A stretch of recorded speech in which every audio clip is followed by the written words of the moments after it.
Das Thema ist sehr breit. Man kann über Artensterben und Biodiversitätsverlust und den Zusammenhang oder auch die Auswirkungen, was das für uns Menschen bedeutet, wahrscheinlich 10 Vorträge machen, die völlig unterschiedlich sind, die jeweils einen wichtigen Aspekt herausgreifen und hoffentlich auch so vermitteln, dass es einen Mehrwert hat, der Ihnen auch zeigen soll, warum es eben so ein wichtiges Thema ist, was auch schon angesprochen wurde.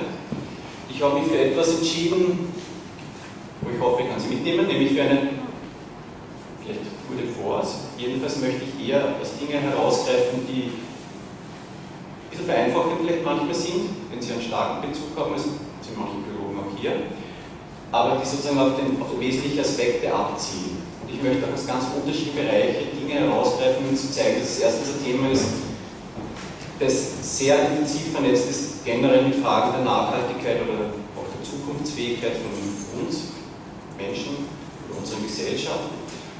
Ich möchte auch zeigen, dass es wirklich ein Thema ist, das sehr viele, häufig leider eben nicht sehr klar erkennbar, weil es indirekte Auswirkungen sind, aber was wirklich massive Folgen hat oder haben kann, vor allem auch in der Zukunft. Und ich möchte auch darauf eingehen, auf mögliche Lösungen oder Dinge, die man machen kann. Da werden Sie vielleicht nicht unbefriedigt auch weggehen, weil es eben tatsächlich, wie auch Klimaschutz ist angesprochen worden, diese sehr komplexen, großen Themen haben einfach keine einfachen Antworten. Die stellen uns Gesellschaft vor den großen Zukunftsproblemen der nächsten Jahrzehnte. Gut, so viel zur Einleitung. Ich beginne mit einer Zahl, 2050. Wenn Sie es anders lesen, werden Sie drauf kommen, sehr schnell ist eine Jahreszahl. Und ich wollte es eigentlich anfangs einmal Ihnen zeigen, weil ich einen Gedanken damit verbinde, nämlich die Frage über Alltagsthemen, die die Politik oder auch natürlich unser Leben meistens dominieren, gibt es auch langfristige Themen, die uns als Bürger zumindest beschäftigen sollten, weil sie für uns gesellschaftlich relevant sind. Das heißt, da geht es um Dimensionen von ein paar Jahrzehnte.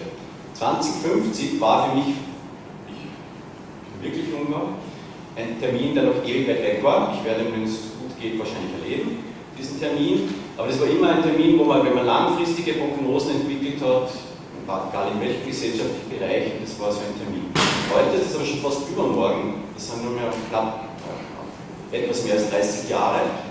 Das heißt, Fragen, die Entwicklung der Biodiversität in den nächsten Jahrzehnten, die damals noch weit weg waren, rücken mittlerweile schon nahe, und auf dieses Datum 2050 komme ich öfters zurück. Ich habe auch gewählt den Titel vom stillen Frühling. Die meisten Binnen werden dieses Buch kennen, auf das es abzielt, Seit, Spring, auf Deutsch Stiller Frühling von Rachel Carson. Das war eines dieser Weckrufbücher, Elemente, 1962 publiziert, die diese Umweltthematik in eine breitere Öffentlichkeit gebracht hat. Das, was sie damals sozusagen aufrüttelnd geschrieben hat, nämlich stummer Frühling, angesprochen, Verlust von Vogelarten war der Aufhänger, durch DDT und andere Insektizide und Biozide, die dazu führen, dass Vogelarten aussterben und seltener werden. Das ist sozusagen der Beginn des Bewusstseins einer Biodiversitätskrise. Das ist zum Jahr 2050 etwa 90 Jahre dann her. Aber viele Leute, wenn man über dieses Thema redet, das nicht abstrakt ist, was ist auch Biodiversität, das sind Artenvielfalt, hier in der Stadt leben auch weitergehend, ohne direkt abhängig zu sein von Pflanzen- und Tierarten. Viele Leute sehen das nicht als ein Thema, das sie wirklich essentiell berührt, sondern ja, okay, es ist schön, es ist vielleicht traurig, wenn charismatische Arten sterben oder verschwinden, aber im Grunde ist das Thema, das sie nur oberflächlich berührt. Diese Gedanken möchte ich mich widerlegen hier heute. Und ich beginne mit einigen wenigen grundlegenden Dingen, die ich an den Anfang stellen möchte. Das sind wirklich nur ganz wenige. Und ich hänge mich auch ein bisschen an auf den Begriff Artenvielfalt. Sie wissen vielleicht, Biodiversität ist mehr als nur reine Artenvielfalt, also Lebensraumvielfalt oder auch genetische Vielfalt innerhalb einer Art, aber das ist heute eher weg. Artenvielfalt auf der Erde ist sehr ungleich verteilt. Es gibt verschiedene Gründe dafür, aber hier sehen Sie eine Karte der Artenvielfalt der Gefäßpflanzen, also der Pflanzen auf der Erde. Sie sehen hier, es gibt Regionen hier in den Tropen, die sind violett bis rot, das sind die Artenvielfaltszentren. Wenn Sie dorthin gehen, das sind vor allem die Regenwälder, hier im Kongo-Becken beispielsweise, Amazonasbecken oder der atlantische Regenwald hier an der Küste in Brasilien und in Südostasien. da haben Sie eine unglaubliche Artenvielfalt. Wenn Sie dort im Wald gehen, auch als Biologe, sehen Sie mal grün, aber Sie haben keine Ahnung, welche Arten Sie vorfinden, weil es so viele sind, auch häufig sehr ähnlich aussehende. Ja. Bei uns, Mitteleuropa beispielsweise zum Vergleich, Sie sehen, wir sind auch im mittleren Bereich. Österreich ist sehr klein natürlich, wie immer in so einer globalen Karte. Österreich ist sehr hellblau. Im Vergleich zu den Nachbarländern im Norden, Deutschland, Tschechien, hat Österreich bei den Pflanzen, aber auch beim Tiergruppen eine vergleichsweise hohe Artenvielfalt. Das hat zu tun, weil wir einen hohen Alpenanteil haben. Hier in Ostösterreich Steppenarten aus Osteuropa bis nach Österreich eindringen und in Südösterreich, Südsteiermark und Südkärnten noch Arten, die eigentlich aus dem mediterranen Gebiet kommen, in Österreich gerade noch gleich. Und Sie sehen aber dann Richtung Polen wird sehr artenarm, Richtung den Polgebieten und natürlich auch in den großen Trockengebieten wie in der Sahara, sind nur sehr wenige Pflanzenarten anzutreffen.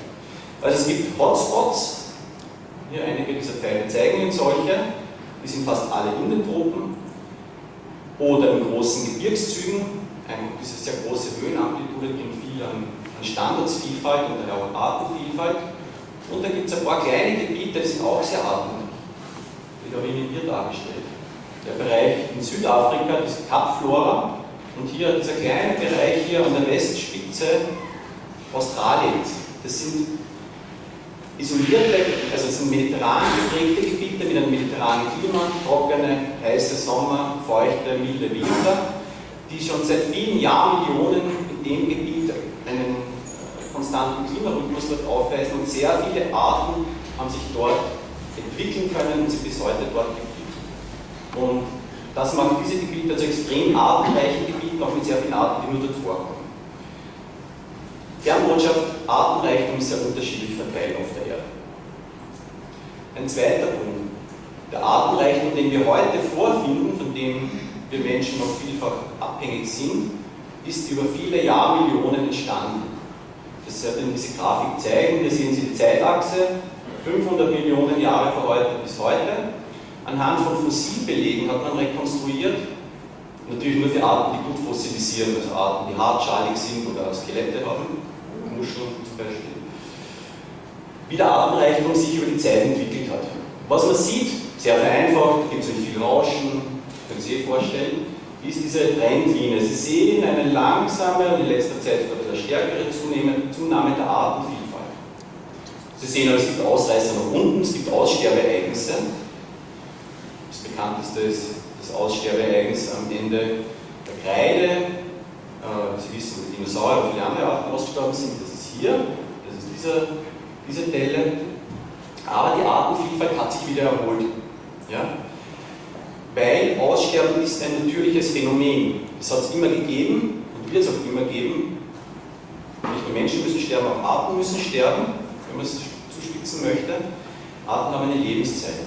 Natürlich gibt es diese Aussterbeepochen, katastrophaler Meteoriteneinschlag und andere starke Ereignisse, die viele Arten zum Aussterben bringen, aber es gibt immer einen Hintergrundaussterben. Neue Arten entstehen durch evolutionäre Prozesse und andere Arten sterben aus der Konkurrenzschwäche. Das hat noch gar nichts damit zu tun, dass der Mensch vorhanden ist. Und mehr als 99% aller Arten, die es jemals auf der Erde gegeben hat, ruhen heute in ihren evolutionären Graben. Okay. Aber vor quasi einem Augenblick, erdgeschichtlich betrachtet, kam dann der Mensch als tonangebende Art auf die Erde und hat die Spielregeln der Evolution und das begonnen zu verändern. Und vor allem auch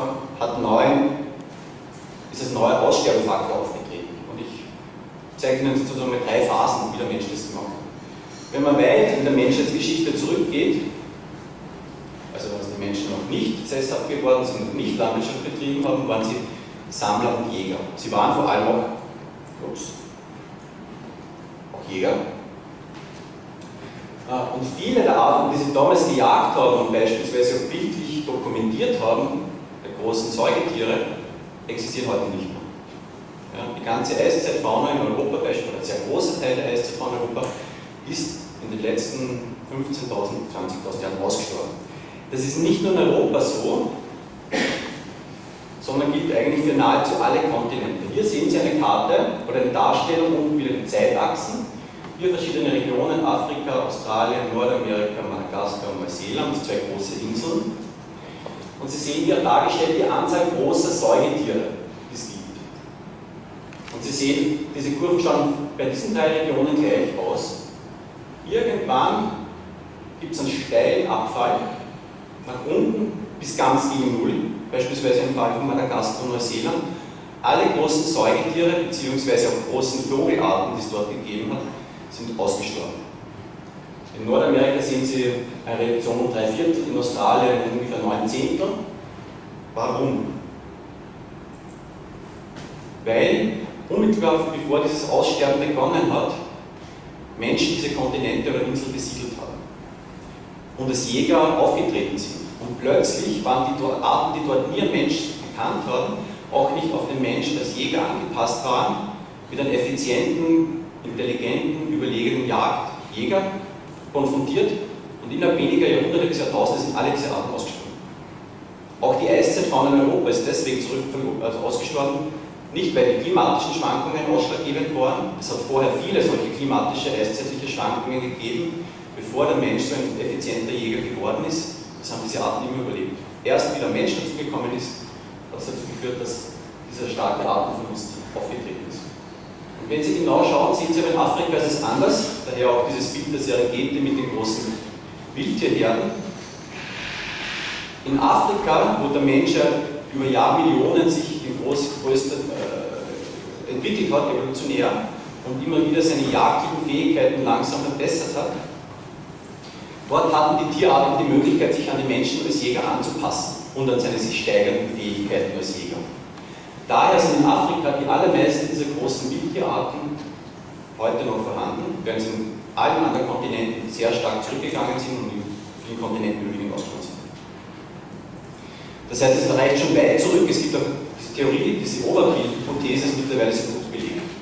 Sie ist lange Zeit als unglaubwürdig abgetan worden, man hat sich nicht vorstellen können, wie diese steinzeitlichen, jagdlichen Gesellschaften mit einer sehr geringen Bevölkerungsdichte so viele Arten zum Aussterben bringen können, aber mittlerweile mit mathematischen Modellen auch sehr gut belegen können, was das geht.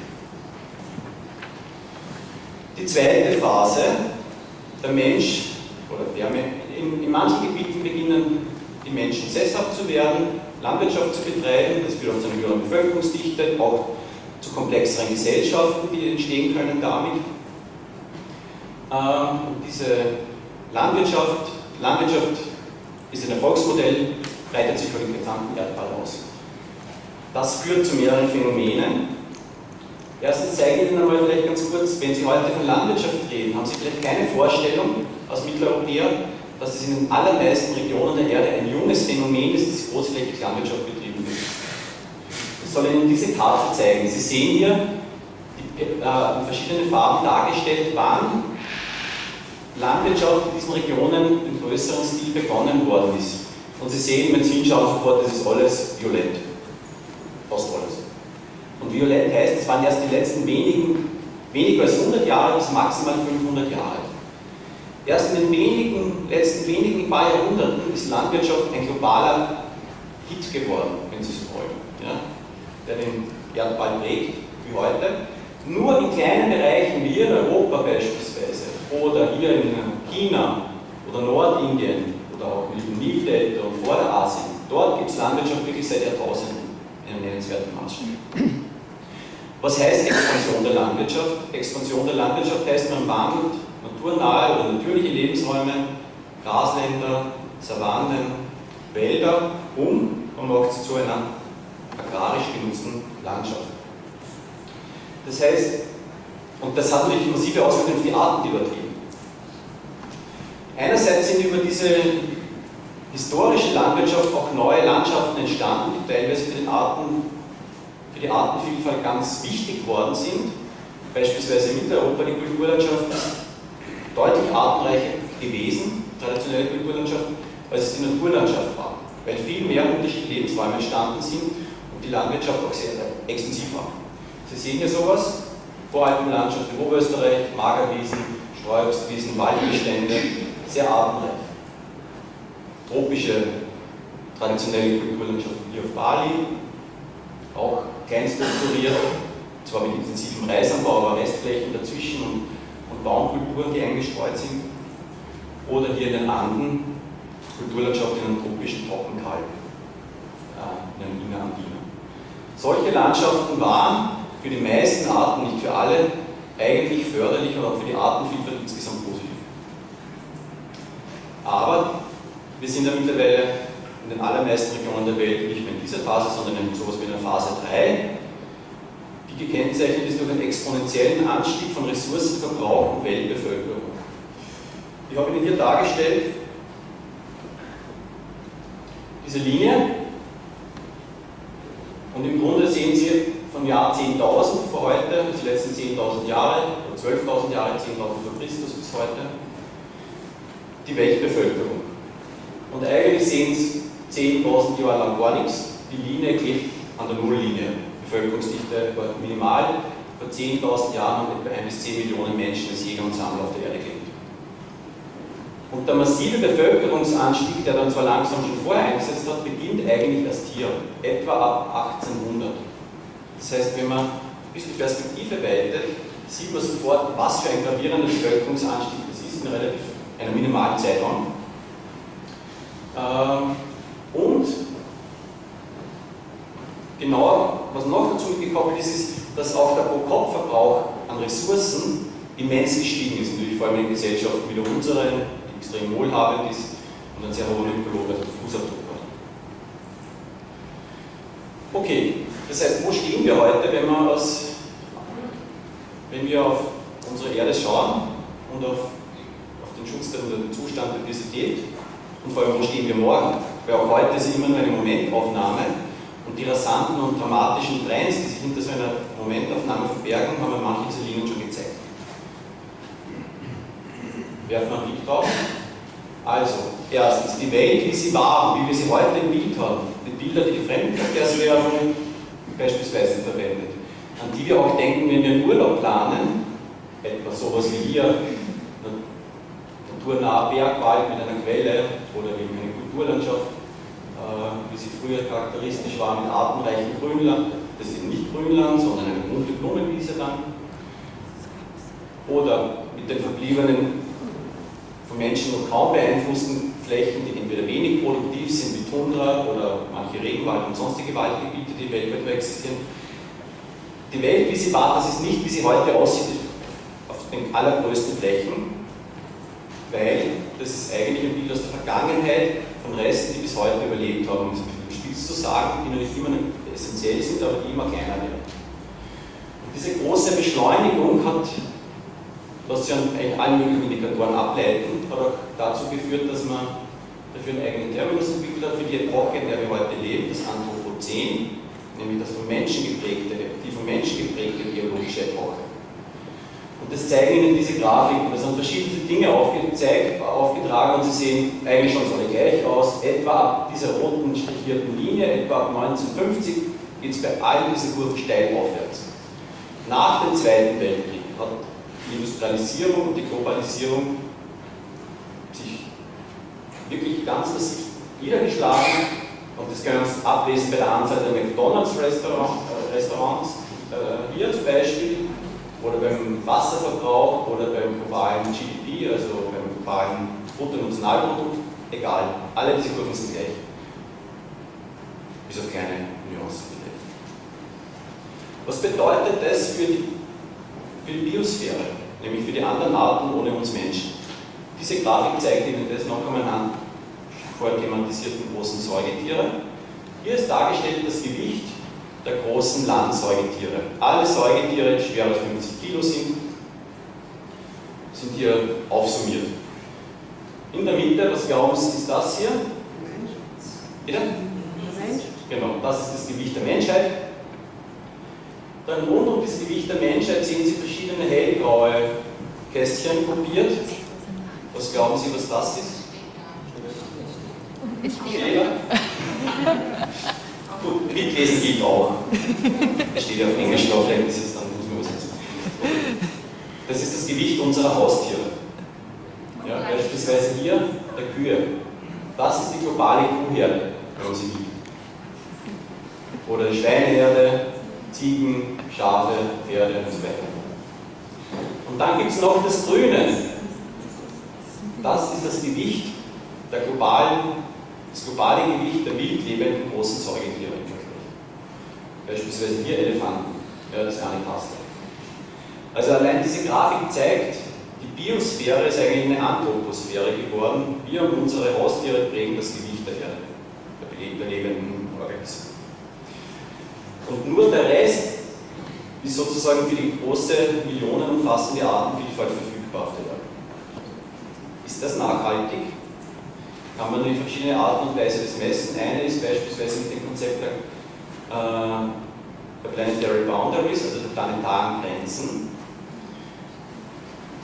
Und die Idee dahinter ist, man tut für verschiedene essentielle Systemkomponenten des Systems Erde ein Assessment machen mit einem Ampelsystem zwischen grün, noch im grünen Bereich bis rot, ja, ob der heutige Zustand und die Trends langfristig verträglich sind mit einer Gesellschaft, wie wir sie repräsentieren. Und was Sie sehen, ich habe nur eines hervorgehoben, Biosphere Integrity, also die Biosphäre, ist tief im roten Bereich. Ja, auch andere Faktoren, zum Beispiel hier biogeochemische Flüsse, Stickstoff- und Phosphorkreislauf beispielsweise, sind auch tief im roten Bereich. Andere sind stark im gelben Bereich.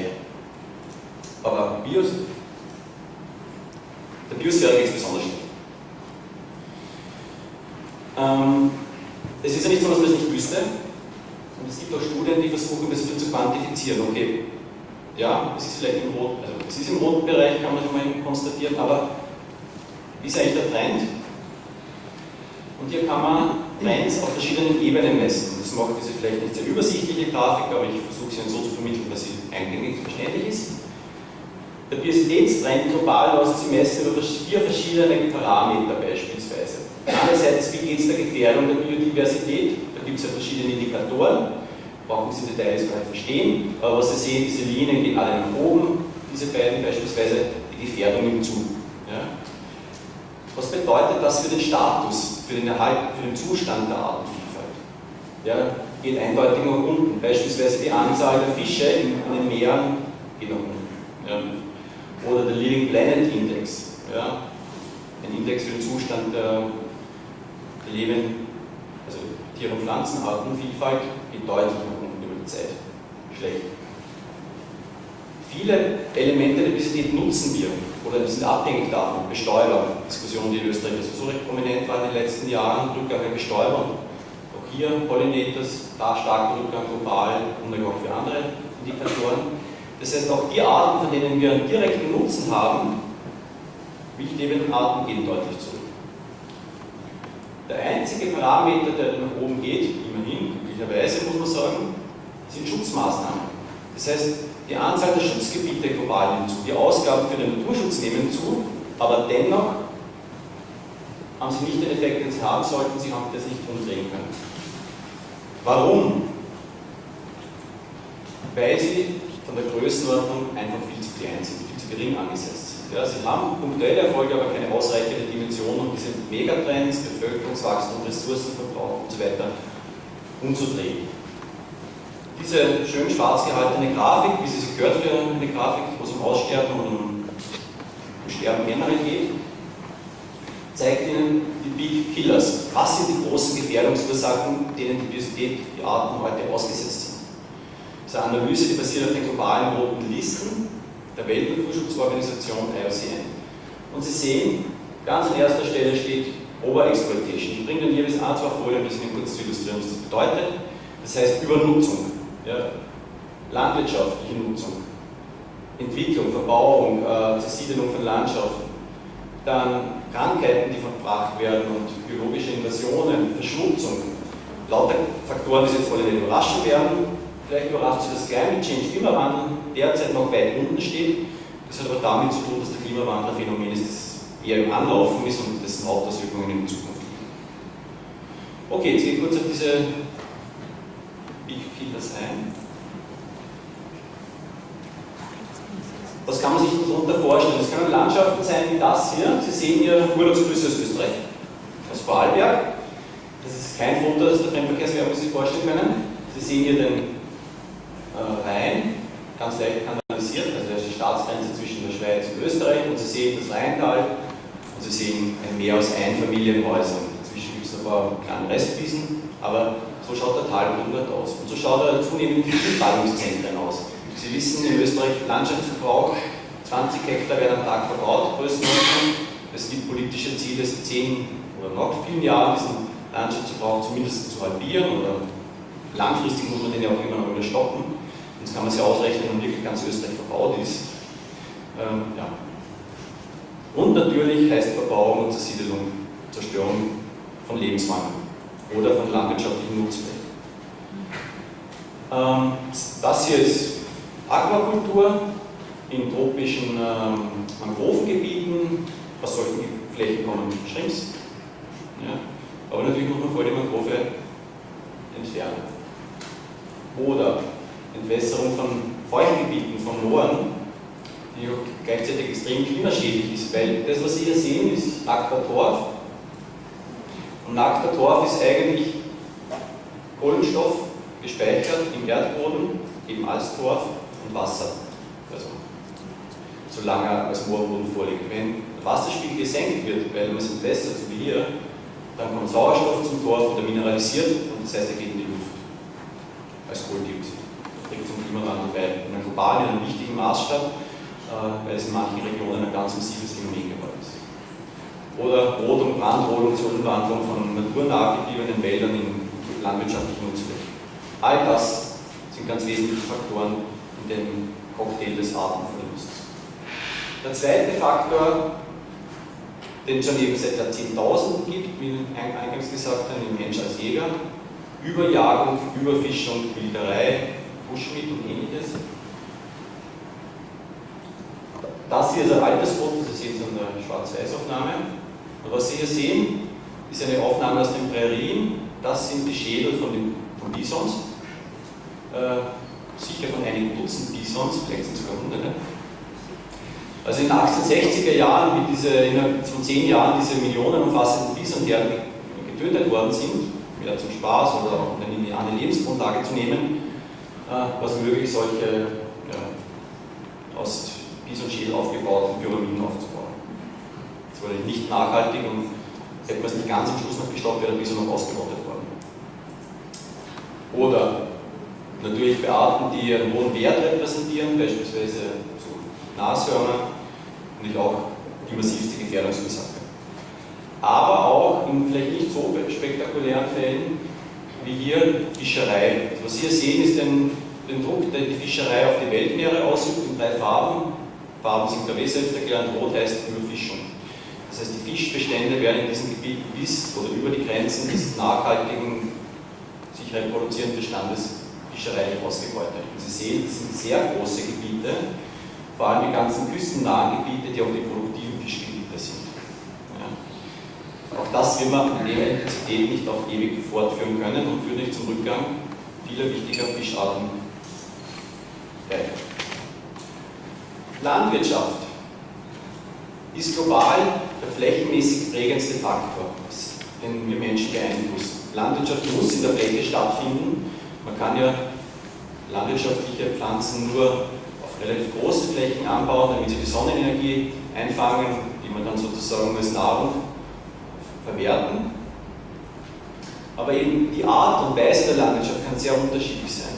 Die traditionelle Kulturlandschaft, die ich Ihnen gezeigt habe, geht zunehmend verloren und vieles davon geht so schleichend vor sich, dass es eigentlich kaum jemand bemerkt.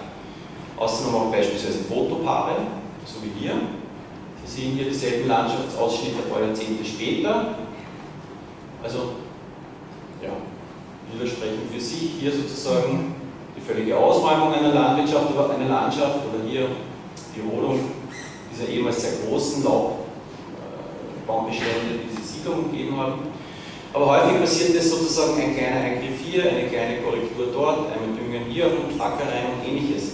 Kaum jemand sieht das und solche schleichenden Prozesse werden kaum wahrgenommen, haben aber kumulativ, weil sie viel tausendfach jedes Jahr in Österreich und auch sonst stattfinden, ganz massive Auswirkungen auf wo Arten vorkommen und vorkommen können.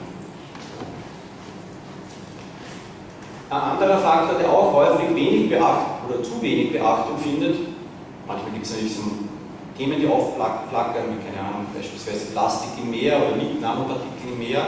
Wichtig natürlich, aber häufig ist es eher unbeachtet, weil es auch Phänomene sind, die man optisch wenig gut sehen kann, weil es geht darum, um die Ausbringung von Stoffen, von Düngern, übermäßige Ausbringung von Giften beispielsweise oder von Bioziden.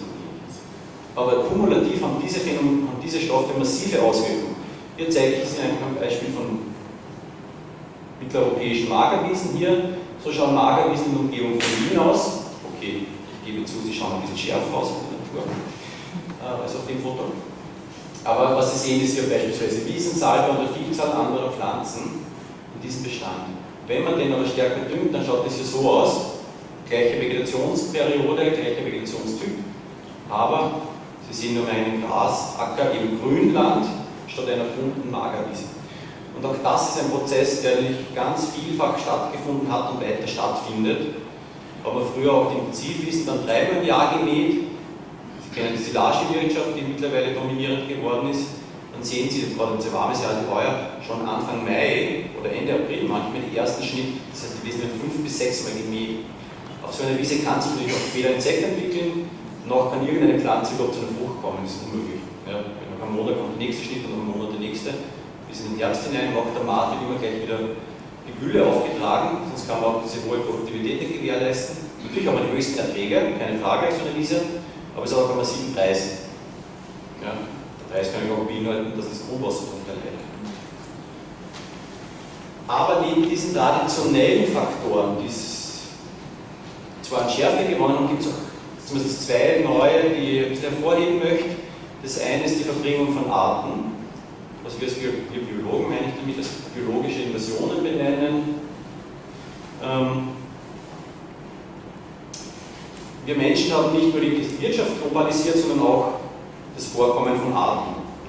Wir verbringen heute absichtlich als Nutztiere, als Haustiere, als Nutzpflanzen oder Zierpflanzen, aber auch unabsichtlich als blinde Passagiere in Importen sehr viele Arten von A nach B, und manche dieser Arten schaffen es dann auf anderen Kontinenten, sich einzubürgern und auszubreiten. Nur ein paar prominente Beispiele aus Mitteleuropa aus den letzten 10 Jahren: asiatischer Marienkäfer, Buchsbaumzünsler, Kastanienminiermotte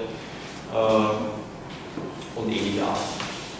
Das heißt, manche Arten haben massive Auswirkungen, viele bleiben harmlos. Aber es ist ein massiver Veränderungsprozess der Biosphäre, weil Ausbreitungsbarrieren, die Kontinente eigenständig gemacht haben, aufgebrochen worden sind durch uns Menschen. Und das zeigt Ihnen diese Darstellung aus einer Arbeit von Kollegen in den letzten Jahren, wo wir uns angeschaut haben, wie es seit 1500, dem Jahr 1500 bis zum Jahr 2000, der globale Artenaustausch von solchen nicht heimischen Arten stattgefunden. Und zwar haben wir immer diese Erstnachweise, haben wir in einer Datenbank gesammelt, Erstnachweise von einer nicht heimischen Tier- oder Pflanzenart in einer Region, beispielsweise in einem Land wie Österreich. Und das ist hier über die Zeitachse dargestellt. Was Sie sehen von 1500 bis 2000, ähnlich wie bei diesen anderen Grafiken, die diese exponentielle Wachstum gezeigt haben, sehen Sie auch hier, am Anfang passiert wenig, ab 1800 ein wenig, ist dann mehr, aber 1950 oder 1900 geht es dann auch einmal steil bergauf. Und wenn man sich das für verschiedene Artengruppen anschaut, dann und diese Trendlinie hineinlegt, die rote, sieht man das auch, dass viele dieser Gruppen einen sehr starken Anstieg zeigen in den letzten 50 Jahren. Das heißt, dieser globale Artenaustausch hat jetzt richtig angefangen zuzunehmen, und es gibt noch keinen Hinweis dafür, dass das irgendwann noch wieder abebbt. Muss ja irgendwann der Fall sein. Irgendwann sind alle Arten, die man verschleppen kann, verschleppt. Ist noch nicht der Fall. Wir sind immer in einer Phase, wo es zunimmt. Dieses Phänomen mit zwei Ausnahmen, bei den Säugetieren, bei den Mammals und bei den Fischen, weil viele Länder, die früher Säugetiere eingeführt und dann auslassen haben, Neuseeland, Australien, ist das heute strikt verboten, und das spiegelt sich hier auch tatsächlich wieder. Bei anderen Artengruppen ist das aber nicht der Fall. Zweiter neuer, anlaufender Gefährdungsfaktor in diesem Cocktail an menschlichen Einflussfaktoren, die die Artenvielfalt schädigen, der Klimawandel. Der Klimawandel ist auch, viele der anderen traditionellen Gefährdungsursachen sind lokaler Natur, beispielsweise Überjagung, Überdüngung oder Lebensraumzerstörung ist ein lokales Phänomen. Eine eine Fläche, ein Gebiet wird überjagt oder umgewandelt in einen Acker. Beim Klimawandel ist es aber grundsätzlich anders. Das Klima auf der gesamten Erde verändert sich, nicht in jeder Region gleich oder gleich schnell und in die gleiche Richtung, aber es gibt keine Region, die davon unbeeinflusst ist. In manchen Regionen ist der klimatische Wandel besonders rasch, beispielsweise auf den Polen. Sie wissen, wie stark das Meer ist dort zurückgegangen ist beispielsweise. Aber es findet überall statt. Das heißt, es gibt sozusagen keine Refugien, wo man sozusagen auch Naturschutzgebiete beispielsweise ausstanzen kann. Das kann man bei anderen Gefährdungsfaktoren machen, wenn man es schafft, diese Schutzgebiete gut pflegt, wo man Arten sozusagen unbeeinflusst durch den Gefährdungsfaktor ein Refugium schafft. Es geht um Klimawandel nicht. Das ist nur eine von vielen Studien, die es gibt. Es geht dann nur um eine Dimension, die ich Ihnen zeigen möchte. Ganz neu. Die haben sich angeschaut, Klimawandel und Artenvielfalt. Was bedeutet das? Sie wissen, Sie kennen dieses auch ganz wichtige Klimaziel aus dem Pariser Abkommen, 1,5 Grad maximale Temperaturerhöhung im Vergleich zum präindustriellen Zeithorizont. 1,5 Grad Temperaturanstieg bedeutet, dass immer nur 5 oder 4 bis 8% der Arten in dieser Modellstudie mehr als die Hälfte ihres Verbreitungsgebiets verlieren. Einfach weil es klimatisch ungeeignet wird. Das heißt nicht, dass sie aussterben, aber es ist schon ein massiver Zurückdrängen von Arten. Vielleicht gewinnen manche Arten noch nicht neue klimatisch geeignet gewordene Gebiete, aber es ist ein massiver Gefährdungsfaktor. Aber das ist ein ambitioniertes Ziel. Wir sind meilenweit davon entfernt, global das zu erreichen. Wenn man einen weitgehend ungebremsten Klimawandel hat von 3,2 Grad, das ist auch immer noch gar nicht die schlimmsten Szenarien, dann steigt dieser Anteil, Sie sehen, enorm. Etwa die Hälfte der Arten bei den Insekten, die untersucht wurden, und bei den Pflanzen verlieren dann mehr als die Hälfte ihres Verbreitungsgebiets. Das heißt, es sind wirklich gravierende ökosystemale Auswirkungen. Weil was bedeutet beispielsweise, was Kinder so haben, ist der Verlust des Verbreitungsgebiets. Ein Beispiel, die Fichte in Österreich. Eine der wichtigsten Baumarten, forstwirtschaftlich gesehen die wichtigste. Auch die leidet unter dem Klimawandel, aber es ist eben häufig nicht nur der Klimawandel für sich, der die Auswirkungen nach sich zieht, sondern auch noch andere Faktoren, die eine Rolle spielen. Anhand der Fichte zeige ich Ihnen das. Also die Forstwirtschaft in Österreich hängt zu 3/4 von der Fichte ab und natürlich auch die Fichte ist mit über 50% der dominierende Baum in den österreichischen Wäldern. Aber was sie nicht verträgt, sind trockene, heiße Sommer.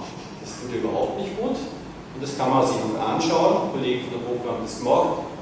Und unter Klimawandel sind sie zu folgendem Ergebnis kommen. Alle diese roten Flächen, im Grunde ist das alles außerhalb der Alpen fast, Südsteiermark, nahezu ganz Niederösterreich, tieferen Lagen des Waldviertels und auch Oberösterreichs, sind in einigen Jahrzehnten für die Fichte nicht mehr geeignet. Das bedeutet aber, dort braucht man eigentlich heute schon keine Fichten mehr setzen. Ja? Die Fichten, die man heute dort setzt, werden nicht dieses Klima erleben, mehr oder weniger so ein Klima. Fragen Sie das jetzt mal an. Das ist, ja. Könnte man, ja, aber es ist forstlich weniger relevant oder weniger spannend, Laubbäume. Genau. Gut, aber nicht nur die Fichte leidet unter Trockenheit und Hitze, die Borkenkäfer, die auf die Fichte gehen, wie der Buchdrucker, werden durch genau solch ein Klima, nämlich warm, trockene Sommer, gefördert. Die Borkenkäfer können dann eine zusätzliche Generation machen, sie können sich viel besser reproduzieren und stark vermehren. Das spüren auch die österreichischen Forstwirte mittlerweile sehr massiv in den letzten Jahren in diesem heißen Sommer. Und wenn man den Borkenkäfer noch dazu gibt, als zusätzlicher Gefährdungsfaktor, der durch den Klimawandel gefördert wird, dann sehen Sie zum Beispiel in diesen Regionen, die hier mit diesen schönen Ellipsen hier eingezeichnet haben, dass ein viel höherer Anteil Österreichs für die Fichte ungeeignet wird. Das war ohne Borkenkäfer auch vertretbar, ist mit Borkenkäfer, aber mittlerweile dann nicht mehr vertretbar für die Fichte. Aber das bedeutet eben Arealverlust. Das heißt, Arten, wenn es Baumarten oder Pflanzenarten sind, sterben ab. Es kann auch sein, dass es ein schleichender Prozess ist, nicht dass in einem Jahr alle absterben, wird wahrscheinlich so sein, sondern eine erhöhte Mortalität, eine Folge von Hitzesommern, zunehmende Borkenkäferkalamitäten. Es sterben auch die Feinwurzeln ab. Bei starkem Wind gibt es dann vielleicht mehr Windwürfe und all das trifft dann auf. Es hat, wenn es dichter ist, natürlich direkt massive sozioökonomische Folgen, auch Folgen, wenn es um Hangsicherheit geht in Bergregionen und so weiter. Das ist also nicht nur ein Thema für die Forstwirtschaft, sondern viel breiter. Es gibt dann auch Gewinner, wärmeliebende Arten generell, aber auch viele der nicht heimischen Tier- und Pflanzenarten. Immergrüne Bäume und Sträucher beispielsweise, oder die Opunzien, oder Opunzienarten. Dieses Foto beispielsweise stammt aus der Wachau. Also es gibt in Österreich Kakteen an wenigen Standorten durch Liebhaber, also Kakteenliebhaber dort angepflanzt und ausgebracht. Die werden natürlich durch solche klimatischen Veränderungen gefördert. Oder Palmen. Das Foto ist nicht aus Österreich, aber ich würde wetten, dass in 20 oder 30 Jahren ein ähnliches Foto in Österreich machen können. Das ist ein Foto aus der Südschweiz. Im Tessin, also im alten Südfuß, das ist klimatisch etwas milder als bei uns, wandern Palmen massiv in die dort angrenzenden Wälder ein. Und zwar die Hanfpalme. Das ist die Palme, die Sie bei uns als Kübelpflanze kennen. Die ist relativ kälteresistent, die verträgt minus 15 Grad. Man kann sie auch in Ostösterreich mittlerweile, wenn man sie etwas schützt, im Freien überwintern, aber unter milderen Klima sahen sie aus, vermehrt sich und was dort auftritt, sehen Sie hier als eine Winteraufnahme von einem Wald gegen das Blätterdach fotografiert, oben die laubwerfenden einheimischen Baumarten in den Wald aufbauen, im Unterwuchs Palmenverjüngung. Es entsteht ein völlig anderes Landschaftsbild, natürlich auch mit massiven Auswirkungen auf die vorkommenden Arten. Jetzt würde ich gerne ein bisschen auf die Situation in Österreich eingehen, um Arten, wie ist der Zustand des Artenvorkommens in Österreich, auch im Vergleich zu anderen Regionen. Österreich hält sich ja, österreichische Politiker halten sich ja immer, also weniger man finde, aber viel zugute auf die Vorreiterrolle Österreichs in Natur- und Umweltschutz. Stimmt manchmal, oder vielleicht manchmal gestimmt. Aber stimmt es auch für den Schutz der Artenvielfalt?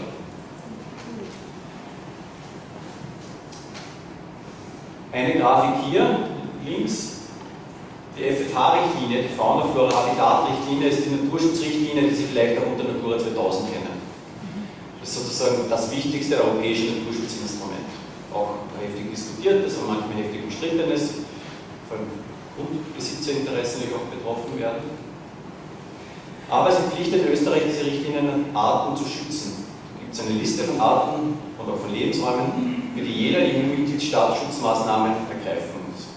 Und das muss dann alle paar Jahre evaluiert werden und dieser Bericht muss an Brüssel gesandt werden. Und aus dem letzten dieser Berichte sehen Sie hier, wie ist der Erhaltungszustand, das heißt der Zustand, die Verbreitung dieser Arten, die hier in der FFH-Richtlinie berücksichtigt sind in Österreich. Es gibt 3 Kategorien, also es gibt eine 4., das sind unbekannt. Und was Sie sehen ist, 82% der Arten der FFH-Richtlinie sind in einem schlechten Erhaltungszustand, nämlich einen von den beiden. Es gibt einen sehr schlechten, der ist rot, und einen immer noch ungünstigen. Eigentlich 4/5 dieser Arten sind in dieser Kategorie. Das sind natürlich schon eher Arten, die ein bisschen anspruchsvoller sind, die auf der FFH-Richtlinie genannt sind. Also ein Feldspatz oder Hausspatz oder Straßentauber werden Sie ja nicht finden. Aber dennoch zeigt, Feldhamster werden Sie wohl finden oder Faulschuh, das sind Arten dieser Richtlinie.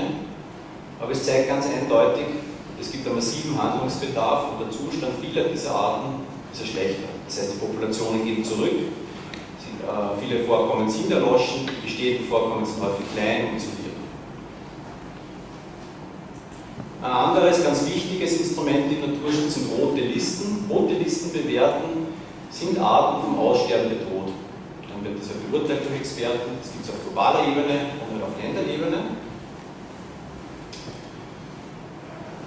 Hier sehen Sie in einer Studie, die wir mal gemacht haben vor einigen Jahren, den Anteil von rote Listenarten in verschiedenen europäischen Ländern. Rot ist hier Österreich. Und was Sie sehen, je größer der Kreis, desto höher ist dieser Anteil, den wir hier noch einen Index dargestellt haben. Und Sie sehen, Österreich gehört mit einigen anderen mitteleuropäischen Nachbarländern zu den Ländern, wo der Kreis am größten ist, wo der Gefährdungsgrad der rote Listenarten am höchsten ist. Weil der Landnutzungsdruck, relativ hohe Bevölkerungsdichte, ganz massiv zu diesen Rückgängen beitragen. Das ist etwas besser in Südeuropa oder in Osteuropa, ja, das Länder, die ärmer sind, zum Teil geringere Bevölkerungsdichte haben, oder auch hier im hohen Norden, ähnlich, hier gibt es auch Rückzugsräume, die wenig besiedelt und genutzt sind, aber in Mitteleuropa ist der Zustand vergleichsweise dramatischer, sehr viele Arten. Das heißt, Österreich kann sich hier nicht, glaube ich, einer Vorreiterrolle zu laut brüsten. Trotz vieler Naturschutzmaßnahmen, die in Österreich auch gesetzt worden sind, zeigen das auch ganz neue Studien von Wortrag, zeigen auch viele ehemals weit verbreitete Arten, starke Rückgänge in den letzten Jahren. Beispielsweise zwei Vogelarten hier, Rehhuhn, ehemals ein Charaktervogel der traditionellen Kulturlandschaft, oder die Feldlerche, immer noch ein relativ häufiger Vogel in vielen Ackerbaugebieten. Aber was man sieht, in den letzten 20 Jahren hat das Rehhuhn 80% aufgenommen. Und diese Ornithologen haben die Populationen, die Verbreitung dieser Arten hier untersucht. In jedem Jahr. Und bei der Feldlerche auch fast um die Hälfte. Das ist ein dramatischer Rückgang innerhalb von nur 2 Jahrzehnten. Und die Frage, die sich hier stellt, ist, wie ist das kompatibel mit einem doch sehr großen Agrarumweltprogramm, das ja auch hochfinanziert wird durch die EU, das es aber nicht schafft, einerseits den starken Rückgang an Bauernhöfen zu stoppen, da haben ja mehrere Gründe, aber trotzdem, die Einkommenssituation ist ein wesentlicher Faktor, aber auch nicht schafft, wirklich effizient den Artenverlust in der Kulturlandschaft zu stoppen, von sogar relativ weit verbreiteten häufigen Arten. Ja, dann muss schon irgendwo grundsätzlich massiv was an Defiziten geben. Es gibt einzelne Erfolgsgeschichten, die zeigen auch, was notwendig wäre. Beispielsweise ein natürlich sehr charismatischer und auffälliger Vogel, die Großtrappe, okay, in einem sehr kleinen Bild, aber es ist trotzdem die Großtrappe. Und die Großtrappe ist auch eine Art der Ackerfläche. Sehr schwerer Vogel, der schwerste flugfähige Vogel Europas, und war in 1940 in Österreich, Ostösterreich 800 Tiere hat es damals etwa gegeben und dann massiver Rückgang, 70, 80, bis Anfang der 90er Jahre nur ungefähr 70 solche Individuen in Österreich vorkommen sind. Und dann sieht man aber schon einen kontinuierlichen und doch deutlichen Anstieg. Das ist deswegen, wenn Sie diese Grafik kurz merken, deswegen, weil es in den Verbreitungsgebieten der Großtrappe gemeinsam mit den Landwirten Artenschutzprojekte gegeben hat. Das heißt, man hat Tragflächen geschaffen, man hat auch die Gelege für sich genommen, man hat auch eine gewisse Kulturfolgemischung geschaffen und Brachen etabliert. Und das sind diese Flächen, die man da geschaffen hat. Und nur das hat dazu beigetragen, dass die Großtrappe von einer Art, die wahrscheinlich sonst heute ausgestorben wäre, zu einer Art geworden ist, die nur selten ist oder zugenommen hat. Und das zeigt auch, man muss, wenn man erfolgreich sein möchte im Naturschutz, es schaffen, ein höheres Ausmaß an Umsetzung zu erreichen, als es häufig oder sonst in der Regel der Fall ist. Das ist meine Lieblingsfolie. Da gehe ich mein Glas Wasser hin.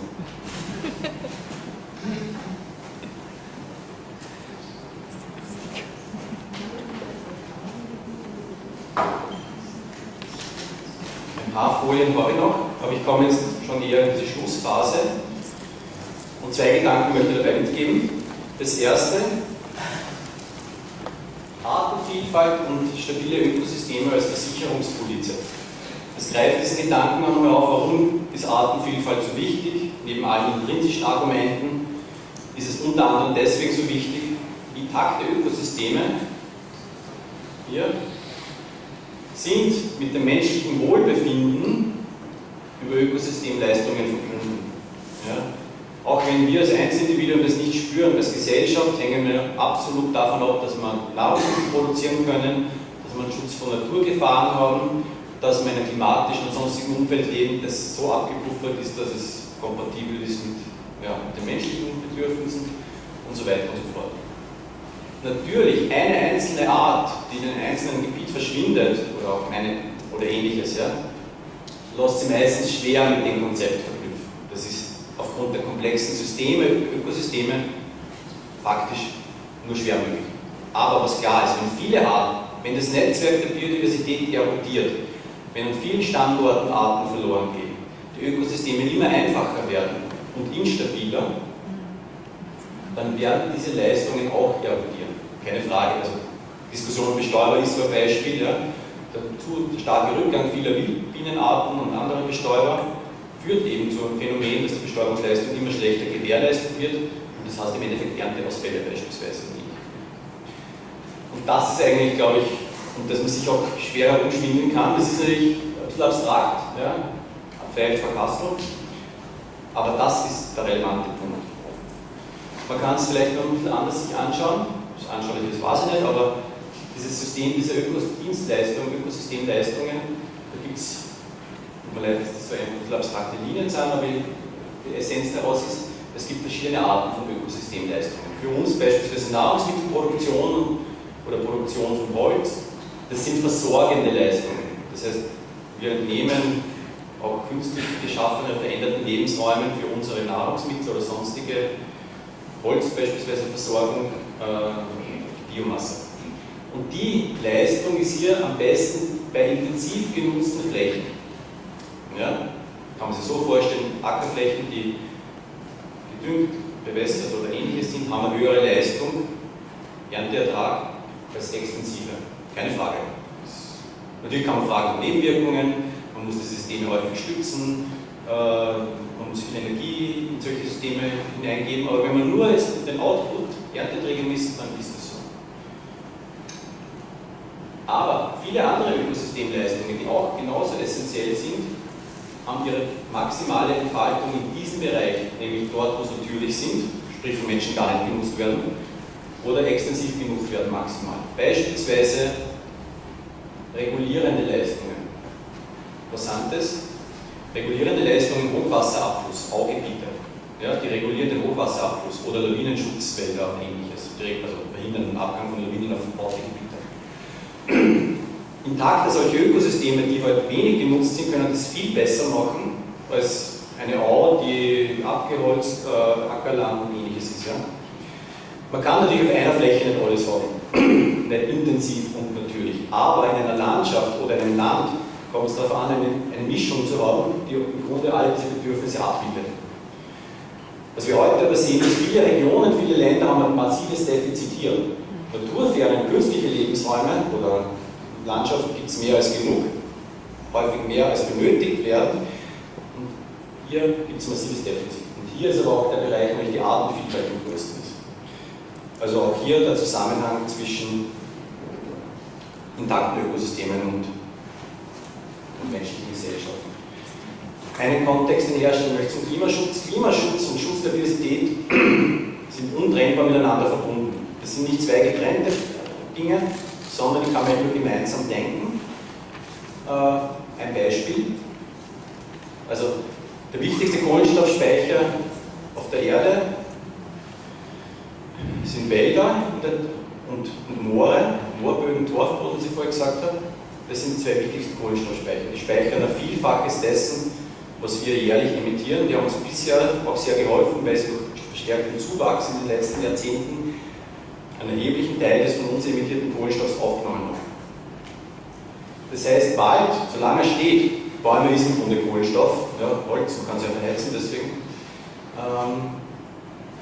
ist Kohlenstoff, der sich nicht in der Atmosphäre befindet, sondern im Holz gespeichert ist und hat daher schon einen Wert an sich, ohne dass man das Holz noch nutzt, repräsentiert er schon einen Wert.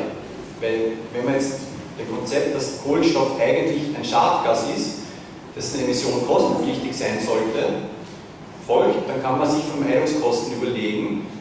Dann kann man auch ausrechnen, wenn man zum Beispiel einen Hektar Wald hat, der Kohlenstoff, der gespeichert ist, bewertet, also misst, kann man sich ausrechnen, wie viel es wert ist, dass der Kohlenstoff nicht in der Atmosphäre ist. Und das kann beispielsweise bei Wäldern auf unserem Breitengrad, hier liegt Österreich in Europa, das beträchtliche Summe sein. 200 Hektar jährliche Zuwachsleistung an Kohlenstoff, der Atmosphäre kommt. Das heißt, die Bewahrung von Wäldern global ist eine ganz massive Leistung für Klimaschutz auch. Die aber heute finanziell nicht abgegolten wird. Es gibt solche Überlegungen im Klimaschutz, aber die Finanzierung ist völlig unzureichend. Genau. Okay, was kann man machen oder was müssen wir machen? Jetzt komme ich zu den eher unbefriedigenden Antworten, weil ich kann auch nur Dinge sagen, die entweder schwer realisierbar klingen, vielleicht manche so ad hoc, weil sie ein großes Thema verlangt hat, aber auch große Antworten, wobei halt leider die Antworten auch nicht eine große Antwort sein kann, sondern häufig und doch viele kleine Antworten sind. Aber ich versuche doch ein paar Sachen zu sagen. Ich komme wieder auf das Jahr 2050 zurück und habe jetzt noch eine Grafik ergänzt, nämlich die hier, Entwicklung der weltweiten Artenvielfalt bis zum Jahr 2050 von der UNEP, das ist das United Nations Environmental Program, also das Umweltprogramm der UNO. Also es ist keine NGO, sondern eine autoritative Stelle, autoritär auch nicht. Und was Sie sehen, die Prognose ist bei nachhaltigem Umgang mit Ökosystemen, das ist hier, immer noch massive Verluste in manchen Regionen, vor allem in Afrika. Afrika ist auch der Kontinent mit dem weitaus höchsten Bevölkerungswachstum. In anderen Regionen schaut es vergleichsweise nicht so, aber Sie sehen Rückgänge überall trotzdem tendenziell. Aber bei nicht nachhaltigem Umgang, und 2050 ist in 30 Jahren, sehen Sie, wie stark braun und rot und gelb die Erde eingefärbt ist. Und schwarz heißt ein Viertel Artenverlust. Das ist eine Modellstudie, kann man diskutieren, aber Sie sehen, es geht hier wirklich um viel.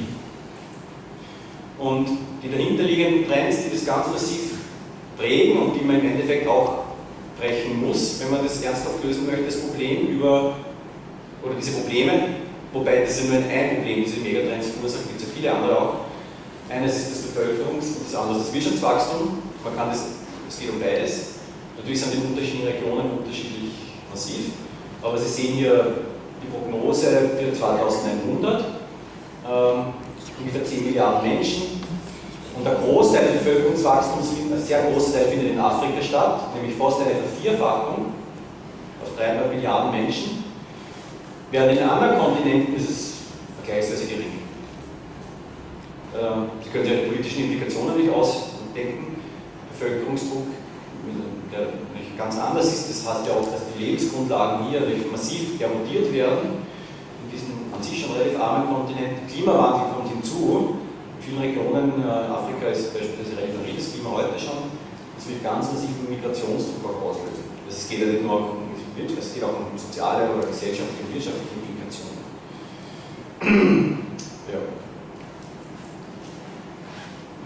Wirtschaftsentwicklung. Wirtschaftsentwicklung heißt im Endeffekt auch Ressourcenverbrauch. Natürlich gibt es immer Überlegungen, man möchte Wirtschaftsleistung steigern und Ressourcenverbrauch entkoppeln. Bis zu einem gewissen Ausmaß ist das auch, aber eben nur tendenziell ist gelungen. Mehr Wirtschaftswachstum heißt auch mehr Ressourcenverbrauch. Ob das jemals gelingt zu entkoppeln, ich bezweifle es zumindest. Aber was Sie sehen, ich meine, das ist eine einfache Prognose, Sie sehen an dieser Linie, haben Sie ein paar Prozent reingelegt, Wirtschaftswachstum über 100 Jahre. Aber was es Ihnen zeigt, ist, das globale Bruttoinlandsprodukt würde bei dieser Rate, die man hier angenommen hat, steigern von etwa 40, ich sage Einheiten, weil es eh wurscht, es geht Trillionen US-Dollar, das ist total abstrakt, auf 200 fast. Das heißt, eine Vervierfachung in 50 Jahren bedeuten. Und wahrscheinlich auch eine Verdrei- oder Vervierfachung vom Ressourcenverbrauch. Die Frage, die sich schon stellt, ist es nicht so, dass es natürlich totale Ungleichverteilung von ökonomischen Wohlstand gibt, das ist ja auch anders, also Thema ist, das ja diskutiert muss.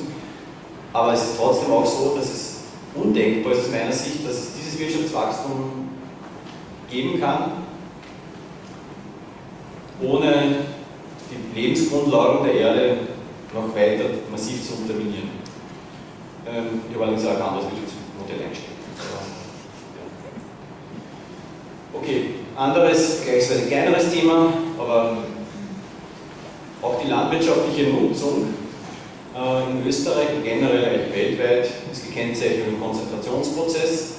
Weniger produzieren mehr, also weniger Bauern, und das geht rasant voran. Zum Beispiel Land in 10 Jahren ist ein Drittel der österreichischen Apfelbauern aufgehört. Und das heißt natürlich meistens Vergrößerung, Mechanisierung, Intensivierung. Sonst kann man auch mehr Fläche nicht bewirtschaften. Das geht natürlich in der Regel nicht einher mit einer naturgemäßen landwirtschaftlichen Nutzung. Und das ist ein Trend, der auch dauerhaft, glaube ich, nicht weder der Ernährungssicherheit dient, noch dem Natur- noch dem Klimaschutz. Und die Landwirtschaft ist auch ein wichtiger Player im Klimaschutz, nicht nur im Naturschutz oder im Verlust der Artenvielfalt, sondern auch, das betrifft zwar eher andere Regionen, dort wo wirklich landwirtschaftliche Flächen noch umgewandelt werden, beispielsweise in den Tropen, aber diese Umwandlung von landwirtschaftlichen Flächen, wie hier diese grüne Balken, trägt massiv zur Freisetzung von Kohlenstoff bei. Ja, weil man muss den Wald roden, der Kohlenstoff, der in den Bäumen gespeichert ist, geht in die Atmosphäre und das ist ein ganz wichtiger Faktor. Etwa ein Viertel der globalen Kohlenstoffemissionen sind diese Landnutzungsänderungen. Also auch hier ist es ein Primat, diese verbliebenen naturnahen Flächen zu bewahren. Ja, sonst kann man auch Klimaschutzziele nicht erreichen. Es gibt auch ein paar andere Themen in der Landwirtschaft, die ja wichtig sind und die häufig auch Naturschutzthemen sind.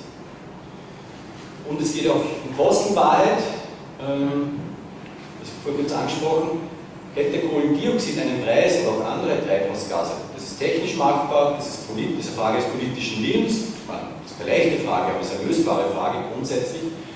Und man hat ja auch schon Initiativen unternommen, beispielsweise gibt es diese CO2-Preise in Europa, die gehandelt werden für Großunternehmen. Aber was Sie sehen, die Implementierung war so, dass man viel zu viel an CO2-Zertifikaten vergeben hat, sodass der Preis ins Lächerliche gepusht ist. Ein realistischer Preis müsste 50, 80, 100 Euro pro Tonne beinhalten. Das hat da wirklich Lenkungseffekte. Da wird allerdings so vieles teurer, was uns lieb gewonnen, was uns lieb ist, ja, aber CO2-intensiv ist. Aber natürlich auch unglaubliche Einnahmen, die man auf anderer Stelle einsetzen kann als Staat. Aber Sie sehen, der tatsächliche Preis in den letzten Jahren bei 2, 3, 4 Euro herum. Das ist lächerlich. Ja, das ist, weil viel zu viel an solchen CO2-Zertifikaten vergeben worden sind und dann natürlich hat auch eine gewisse Rolle gespielt hier vor allem Krise, die Finanzkrise und die Wirtschaftsstelle. Also man müsste dieses System, das grundsätzlich gut ist, neu und viel besser aufsetzen. Ja. Über Deutschland sagt 80 US-Dollar, das heißt, da wäre man da oben, wäre der Preis, der eigentlich notwendig wäre. Auf das geht es im Detail nicht ein, das kann man nicht, man kann es nicht lesen. Aber was es Ihnen zeigt, ist Klimaschutz und Naturschutz gehen Hand in Hand. Was Sie vielleicht erkennen können, also Teil dieser Maßnahmen, das sind lauter Maßnahmen, die man global setzen muss und die wichtige Beiträge liefern zum Klimaschutz. Beispielsweise Abfallrecycling, Geothermie, Grünlandmanagement, ja, lauter so Sachen. Vieles davon sind Landnutzungsmaßnahmen und viele ganz grüne Maßnahmen sind Naturschutz- und Klimamaßnahmen. Das heißt, wenn man Klimaschutz betreibt, betreibt man Naturschutz, wenn man Naturschutz betreibt, betreibt man Klimaschutz. Leicht überspitzt. Das ist auch, glaube ich, eine ganz wichtige Stellschraube und ich würde jetzt noch Ernährungssicherheit dazu nehmen als drittes, die, glaube ich, notwendig ist, diese Perspektive auch politisch einzunehmen und zu gewährleisten, dass man ein asektorales Ziel erreicht auf Kosten des anderen. Und das sind alles drei eigentlich essentielle Themen, die das langfristige Wohlergehen der Gesellschaften prägen werden und die ist es undenkbar, langfristig stabile Bedingungen zu schaffen. Und da ist Naturschutz oder der Erhalt der Biodiversität ein essentieller Teil. Okay, was kann der Einzelne tun? Klar. Einerseits kann man, es ist vielleicht manchmal ein bisschen unbefriedigend, weil was man als Einzelne tun kann, ist immer natürlich wenig. Ja. Aber es ist trotzdem auch immer individuelle Frage der eigenen Verantwortung, was man von den Möglichkeiten, die man individuell macht. Ich will jetzt aber keine Ratschläge, manche Dinge sind evident, und andere kann man sich auch selber überlegen, glaube ich. Aber die letzte Folie, das kann der Einzelne tun, natürlich auch wenig. Ja, als Einzelner ist man natürlich viel in diesen unglaublich großen Entwicklungen auch zum machtlos gegenüber. Ja. Leider erkannt drauf. War doch nicht die letzte Folie, ist ein Fazit. Also, was unbestritten ist, wir stehen am Anfang eines 6. Massenaussterbens. Aus meiner Sicht, der globale Biodiversitätsverlust ist aber eigentlich ein Symptom oder ein Teil einer viel breiteren Systemkrise, dessen Ausmaß und deren Ausmaß immer noch unterschätzt wird, weil das erstens meistens sektoral sieht oder in einzelnen Bereichen oder als gesamtes Phänomen.